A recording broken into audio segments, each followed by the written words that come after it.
हलाणी मां अवां खे ख़बर ॾींदा हलूं त हलाणी में सहाफ़िन जे पारां 6 ॾींहं JUI हलाणी जे अॻुवाण ख़िलाफ़ एहतजाजन रंग लाथो है। सहाफ़ी ऐं सियासतदान जो पाण में चोली दामन वारो रिश्तो आहे। मुंहिंजी तंज़ीम पारां मुंहिंजे माण्हुनि तव्हां सहाफ़िन सां ज़्यादती कई है, इन ते मां अवां सां माफ़ी वठां थो। अहिड़नि ख़्यालनि जो इज़हार JUI मरकज़ी अॻुवाण मौलाना राशिद अली सुमरो हलाणी जे सहाफ़िन सां मुफ्ती हमादुल्ला शाह धरणे में कवरेज करण वक़्तु मोबाइल खसे कवरेज खां मना करण ऐं धरणे में तज़लील करे ॿाहिर कढण ते गुज़िरियल 6 ॾींहनि खां सरापा एहतजाज बणियल हुआ। जंहिं अॼु हलाणी में मौलाना राशिद महमूद सुमरो आॾो पंहिंजो केस रखियो त मौलाना राशिद महमूद सुमरो मुफ्ती हमादुल्ला पारां कयल ज़ाती ते माफ़ी वठी सहाफ़िन खे भाकर पाराए परचाए वरितो है।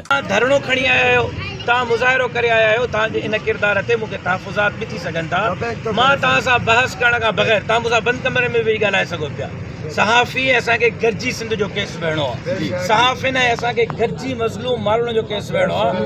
उनजे बावजूद जो तव्हां मूंसां कमरे में न वेठो, उनजे बावजूद जो तव्हां पंहिंजे तहफ़ुज़ात जो मूंसां मदरसे में मस्जिद में वेही था रोड ते मुज़ाहिरो कयो मुंहिंजे जमात जे ख़िलाफ़, त बि जेकॾहिं तव्हांजे किरदार में घटिताई आहे या मुंहिंजे दोस्त जे किरदार में घटिताई आहे, तव्हां ज़्यादती कई आहे या मुंहिंजे दोस्त ज़्यादती कई आहे, मां तव्हां खां माज़रत थो कयां। मज़ीद ख़बरनि ऐं तफ़सीलात लाइ विज़िट कयो असांजी वेबसाइट www.awamiNewsHD.com ऐं ॾिसंदा रहो अवामी न्यूज़ HD।